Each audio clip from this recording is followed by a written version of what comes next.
It's holiday time here on the Integrateness podcast. I am Jason. I'm Jolene. And it's a week out from Christmas in when this episode is being released. We're actually recording it long before the holiday season kicks in. But in the spirit of things, Jolene and I have each recently gone on a vacation. Believe it or not. Yeah, we each took vacation time. And Jolene went to Vegas with a bunch of friends to see a Pink concert. Yeah. Yeah.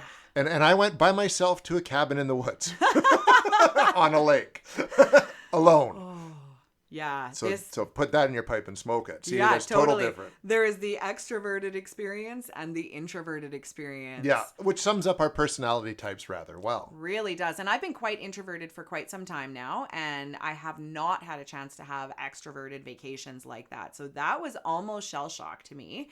And especially for a lot of the folks who have young kids, my one best friend of many, many years, she hadn't been anywhere by herself since her son was born, which was 8 years ago. Wow. So her husband, when there was 15 of us gals, so I got to share this with you guys because you know how my life rolls, right? I got a bucket list of things. I have my ideas. I've manifested a podcast that you stepped into perfectly and helped it roll out.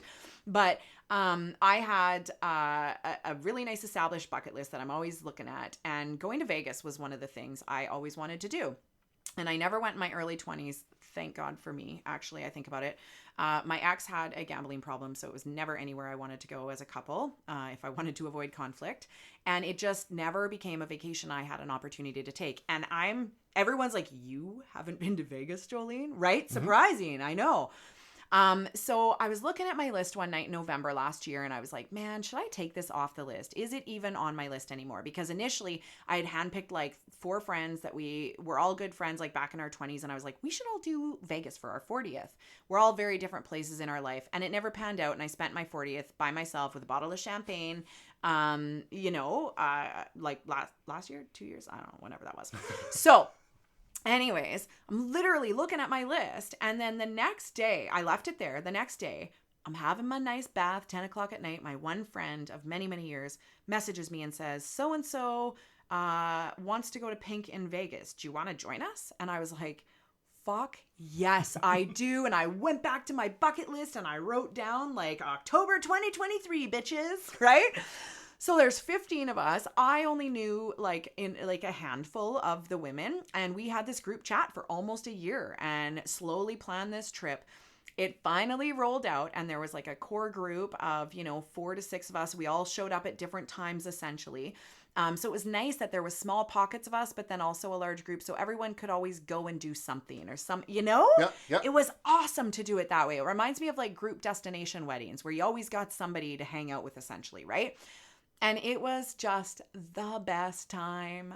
I only had Wi-Fi when I walked into certain buildings. There was no checking nothing from home. I sent a few messages back to my kids. My mom took such amazing care of them and just took charge of everything. Thank God, Mom. Thank you. But it was amazing and full of the perfect. I went for 6 days, guys. Everyone was like, that's so long. And it was not, because I had the perfect amount of time to do everything. We did an Michael Jackson Cirque du Soleil, and I bought the 4 of us matching red sequin shirts, oh my God, white gloves. We had the hats, fedora hats. It was so fun. Maybe one day, okay, maybe after we launch this, I'll throw some of those photos up for you guys. It was so fun. And I loved every second of it. There was this inner 20s Jolene that came out and had fun and just got to be all versions of me. It was so fun, including on one of the bars, and had everyone dancing. It was fun. And Pink concert was fucking amazing. I mean, here she is, a mom and a performer and an everything. And I have never been, Jason, I was almost cringing. I was like, how is this even real right now? 87,000 people. 87,000 people? In that stadium, because you still had floor coverage, right? Even leaving the sea of people for an hour, you're walking. And I remember asking one of the security guys, I'm like, what's happening under that bridge there? What event is that? And he's like, oh, that's the Uber lineup. And there was 15,000 people standing there. I kid you, it was wild. That's almost the population of Kamloops. Oh my God. In one stadium. It was nuts. I was like, I have never physically been around this many people ever in my life. And then the same time I was randomly I'll tell you this because I know you guys like these little synchronicities in my life, but my godbrother from Prince George, I haven't seen him in like 6 or 7 years. And randomly, I'm walking through Vancouver Airport at the beginning of my trip, and I get this text while I'm on my phone, and he's like, "Are you in the airport?" And I was like, "Oh my God, where are you?" And I did walk past him. No way. And he randomly was like, "Joe!" So it was so nice to see him. But he was on his way to Sacramento for like a big music festival. And he checked in with me after our trips, and he was like, "How was your trip?" And when I asked him about his, he goes, "Holy shit. I never wanted, like, it was cool, but not my kind of vacation anymore," like in his mid 40s. There was 160,000 people at that festival. Oh my God. I was like, oh my, how did you even, like, what was it like to even just go to the bathroom or go get a drink? Like, holy shit. It'd be like our lineup for everything. Oh my God, right? Yeah, it was wild. So anyways, it was quite the people experience, right? Nothing super extreme. I was expecting to have some jaw-dropping moments. No, like there was a lot of construction there because of Formula One race later on. So there were some things I didn't get to experience the same way, but it was just so lovely, you know, like we had a good mix of like one of our roommates didn't drink. So she would like kind of go back early some nights and she was so cool about it all. So we would like come back, eat our snack in the hallway so we didn't wake her up, you know, and it was just so fun, right? Like we had a good, fun, innocent time and it was just so nourishing, like for my soul. And actually it was so sweet because we gave my one friend, she packs everything in her fucking suitcase. This gal's hilarious. She even brought a mini blender. Okay. A mini blender because she likes blender drinks, guys. So she's like, had all this random stuff and I was giving her a hard time. And then one day she starts decorating our hotel room for her sister and I because we both missed our 40th. So we had like this whole 40th birthday celebration in there that was just the kindest and sweetest thing ever. And I was like, these are the friendships I've had for years that I just cherish so much, you know? That's awesome. It was so wholesome. Yeah, so cool. That's awesome. So tell me about the woods. It was the woods. It was 3 nights, 2 full days, and sort of 2 partial days at a cabin. Like literally, like there's not much I can talk about because I went to the woods by myself, which is and I've done this for years. A solo trip, like I think going back into the mid 90s, because our family always had a place at Little Shuswap. Mm-hmm. And so when it was like just a cabin, I'd go out there by myself, and I could spend a week out there by myself and be completely content. Mm-hmm. And then, you know, once Griffin was born, I got married and Griffin was born. Like my wife, you know, never minds me going. I wouldn't go for as long, but I'd go for like, you know, a couple nights or a bit like every year, and it'd be like my solo trip. And so once we sold that, which I'm glad I did, given what happened to the fires this year, we found places at Heffley Lake. And so this one place, really nice, and the cabin is like not as big as this bottom floor, but it's got everything you need. It's got it's 2 stories. It's got like basically a small bathroom, a bedroom, and then a main room, which has like the kitchen, a sitting area, and a dining area / fireplace. And then there's a basement. And I just went out there by myself. And it was one of those things I mostly read. A friend of mine challenged me to do a cold plunge every morning. So I did one every morning. Amazing. Which is amazing. And it's like the full immersion, like off a dock into the water. And I mean, on the last day that I was there, the air temperature was 0 degrees. Slow clap. Can I call you Wim Hof now? Right? Did you do like the... No, I didn't do all that stuff. Oh, you should have. I should have, but I just, because I've done these before, so I just kind of would wait, and then I would sort of, because it is so cold, and I mean, it's really easy to drown when it's that cold, because I'm not just sitting in it. It's Heffley Lake, there's no beach, so it's like basically you go straight down into water. So off the dock, you're looking at 20 feet of water. So I'd kind of have my hand on there was a set of stairs, my hand on the railing, and I wouldn't hold it, but when I jump in, I'd slip, and I'd be like, go fully under, and I'd lose my grip on the thing, go down, and then come back up, and then out. And sometimes I do that twice in a row. Wow. So do that every morning, which was amazing. An amazing, like we've talked about cold therapy before. Well, this was like the ultimate one. Like it's a complete reset. Wow. So that'd be the start of the day, and then I'd read, and I'd cook, and I'd go for hikes every day, and I'd have a bonfire outside in the afternoon or in early evening. I would play solitaire. I'd keep in touch. Like there was no cell service there, but I could get onto Wi-Fi so I could do Messenger. So I could keep in touch with my wife and my son. And, you know, send a few messages through the thing. And they're like, can you leave us alone, please? Right? Not very often, like once or twice a day, usually at bedtime. And that was it. Like that was literally it.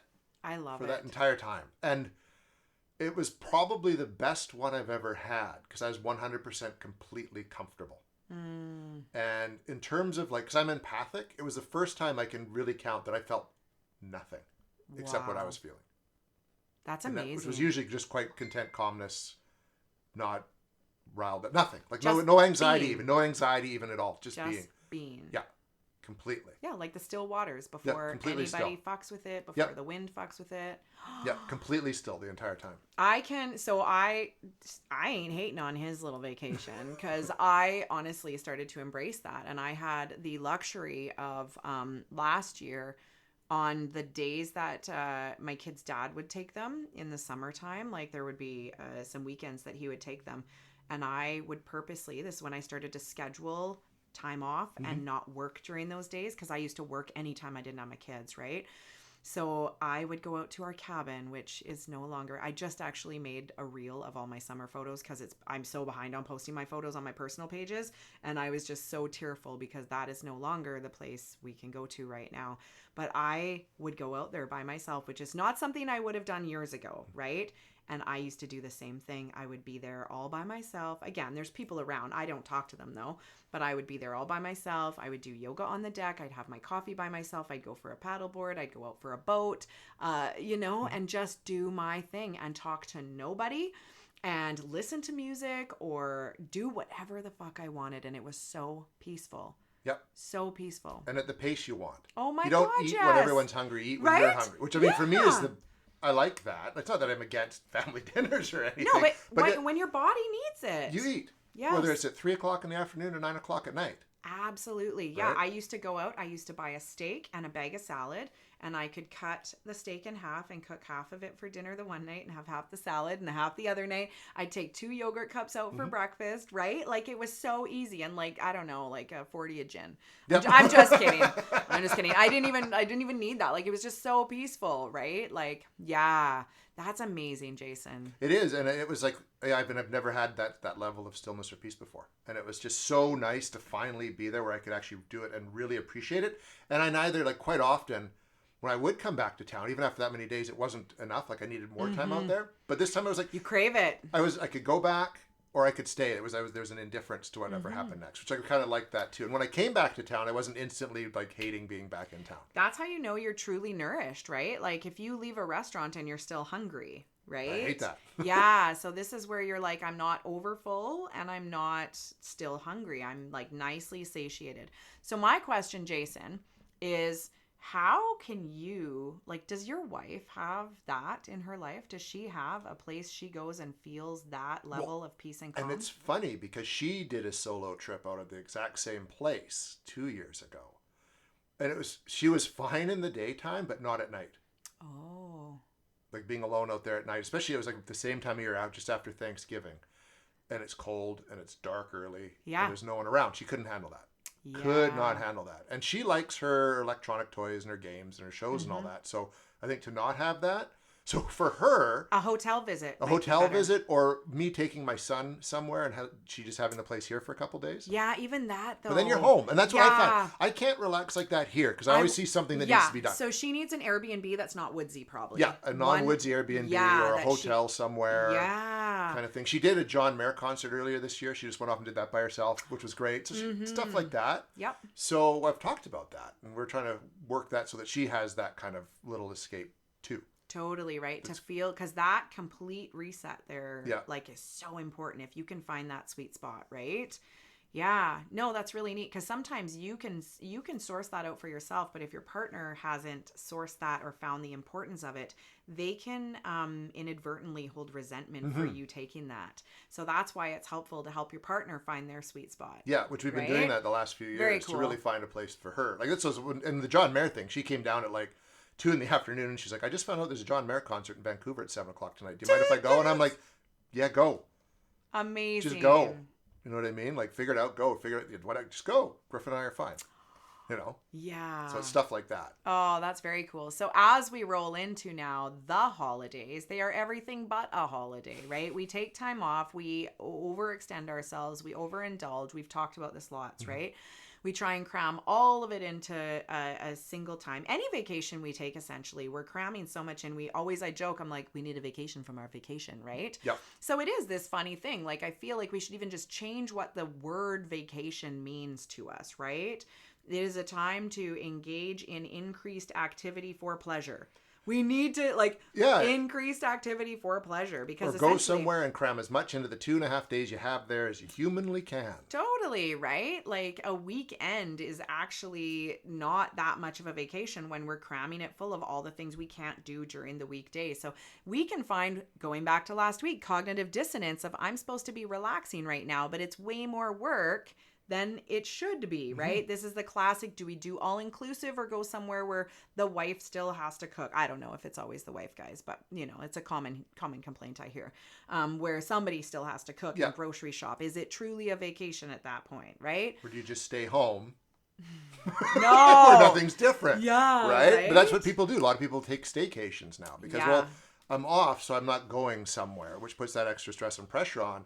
But then when you're home, you're still home. And so Yeah. you're not having a change of environment, which sometimes helps with that reset. Well, and they become work parties, They become right? work Where parties. you're like, oh, we got to do this on the yard and this and that. But it's funny that we have to use vacation time for that, right? Like, it's such a weird way that we have worked with our, just like our like consumerism world. Yeah, our hey? materialistic Yeah. Western culture's view of Yeah. vacation. And then so we're coming into one of, and we talked about this last year at this time, the most stressful, demanding holidays in history, which is Christmas, which puts so much pressure on people. We talked about this last year too, to make it this magical, wonderful event for everyone, even though you might not want everyone there because you get into family dynamics and all that. So how then do you plan that Christmas to suit your personality and what you need without falling into cognitive dissonance? Yeah, like how do you, and especially when one partner's introverted and one partner's extroverted, how do you balance all that, right? So when are we having the social events and when are we having nothing scheduled? So it's a free day. And if that day people feel like they want to do something, we will spontaneously plan the bonfire and the sledding or the whatever.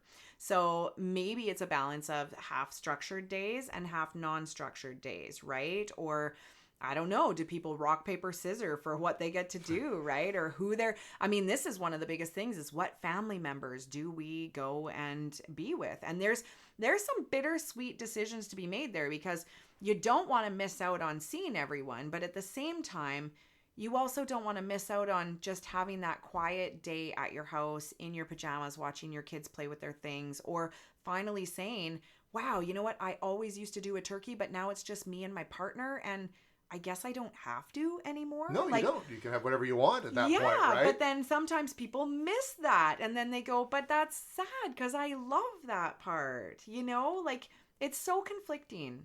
And it's so, I think, especially with something like Christmas, it's put upon us by societal tradition.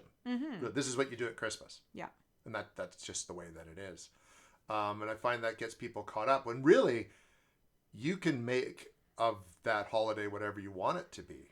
Yes. Right? And I think that's where, as individuals, and if you're part of a family, especially like say a smaller family unit, that's your decision what you want this holiday to be, and don't let anyone else tell you what it should be. Totally. And that was, you know, it's funny because I'm thinking back to our Vegas trip and how I talked about our one friend who doesn't drink. She donated a kidney to her brother. She's amazing. So that's just like she naturally wanted to go to bed earlier and just and she was totally fine with the way we celebrated our vacation there. And I loved that because some groups of friends, that would become an issue and someone would get their fucking panties in a knicker, right? What are you being such a buzzkill for? Oh, And totally. blah, blah, blah, blah, and blah, it blah. was so cool. So again, if you can find the sweet spot in your family dynamic or whatever that looks like in order to be able to do the thing that you're most comfortable with without other people taking it personally. And I think the more you preemptively start those conversations, the more people are prepared for them. So an example of that is, you know, she told us a lot, like as we were planning things and this and that, and people would group chat and send shit out, she would say things like, well, I don't drink, so I probably won't be doing that one. So that's fine. I'll be the one to go get Starbucks in the morning or whatever. Right. Yeah. And that reminded people, oh yeah, okay, she has a different idea of how she's spending her time there. Right.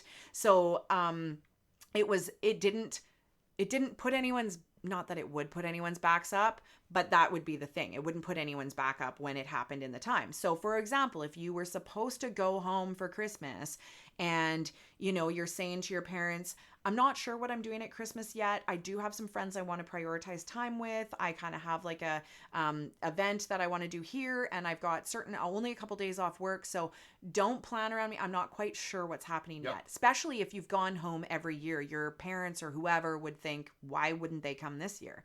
So start the conversations. Like, again, we're late in the game here by the time you're listening to this, but start it sooner than later, right? Because you can just help people prepare for that. Otherwise, we are like creatures of default, right? We just go to default mode unless told otherwise. Yeah, we do. We're based. We like habits. We like comforts. We like to know what we're doing, thinking, feeling. And we default to what happened the last time or whatever, just because nobody's changed it, right? Like, exactly. Like we started our conversations about this Christmas like back in June.